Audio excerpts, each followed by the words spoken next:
by Rachel G. Bowers. Globe Star. February 25, 2018. Pyeongchang, South Korea. In the athletes walked, some arm in arm, some clapping, jumping and dancing, exuberant in the march in the final stage of the 2018 Pyeongchang Winter Games, the closing ceremony at the Olympic Stadium here on Sunday night. Some donned their medals and waved miniature versions of their country's colors as the lights in the stands danced to display all of the flags, while drones in the sky above put on a show. Flag bearers for all participating countries, save Russia, still banned by the International Olympic Committee from marching with its flag as a result of state-sponsored doping, formed a circle in the middle of the stage, a prelude to the parade of athletes. The group was highlighted by the faces who splashed onto the worldwide sports scene over the last 3 weeks, including American flag bearer Desi Diggins, who helped capture the first Olympic medal in the history of U.S. women's cross-country skiing, and Czech Republic flag bearer Ester Ledecká, the two-time gold medal winner in 2 different sports here and the first woman to achieve that feat at a Winter Olympics. The athletes marched together into the stadium, representing a record number of competitors at a Winter Games, 2,920, and the highest percentage of women participating.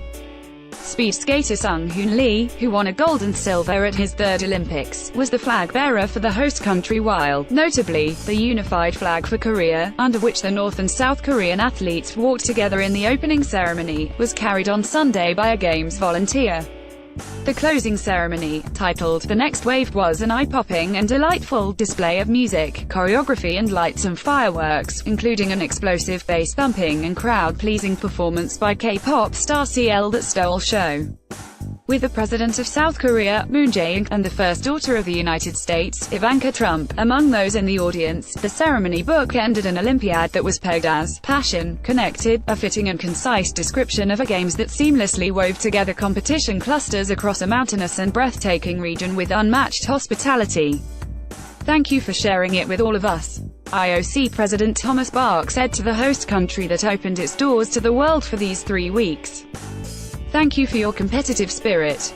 Although the United States leaves Pyeongchang with its fewest medals in 20 years, Americans, particularly on the women's side, still produced replay-worthy moments that will forever serve as markers in the country's Olympic history. The women's hockey team won its first gold since the 1998 Games in as dramatic a fashion as could be dreamed up for a movie script. Diggins and Kickin Randall combined to capture gold in the cross-country ski team sprint. Chloe Kim dazzled with a daring gold medal performance in the country from which her parents immigrated to the U.S. more than 2 decades ago. Michaela Schifrin and Jamie Anderson earned 2 medals each, in skiing and snowboarding, respectively. The men's curling team stormed the world stage to snatch gold away from a global powerhouse. And other highlights. "It's been so empowering," said women's hockey team captain Megan Duggan.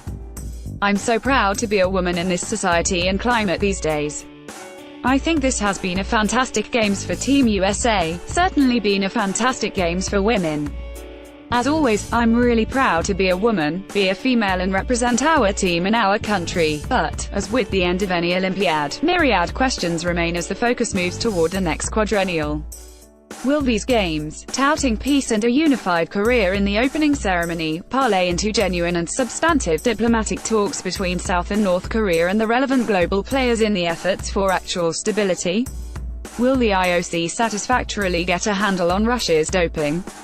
And what will happen if Russian athletes continue to test positive for doping? Will the U.S. Olympic Committee examine how it and its country's governing bodies operate as sexual abuse allegations continue to come to light?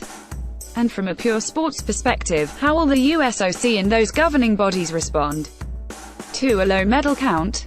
What will become of American figure skating after a largely dismal showing here? Will the NHL allow its players to compete in Beijing 2020? And will Americans, finally, be more engaged with women's sports after the U.S. women commanded far more star power and proved dominant in Pyeongchang? All of us here and all of the women on Team USA really take that to heart and really go out there knowing that we're trying to perform to represent women as best we can, said bobsled pilot and silver medalist Alana Myers-Taylor.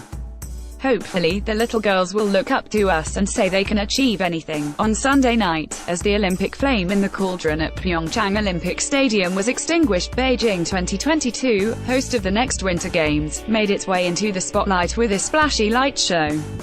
But as the last 3 weeks give way to the next game's host, South Korea will remain a special place for these athletes, along with their innumerable support staffs, who realized lifelong dreams here, whether simply competing as an Olympian for the first time or turning in golden performances. To be honest, I will always think about Korea until the end of my life. They are very great people here and it was great preparation. I was in all 3 ski resorts, so I had a chance to see all the hills, and it was amazing, said Lidecker, the alpine skiing and snowboarding sensation. I'm grateful for Korea. Rachel G. Bowers can be reached at rachel.bowers@globe.com. Follow her on Twitter at Rachel Bowers.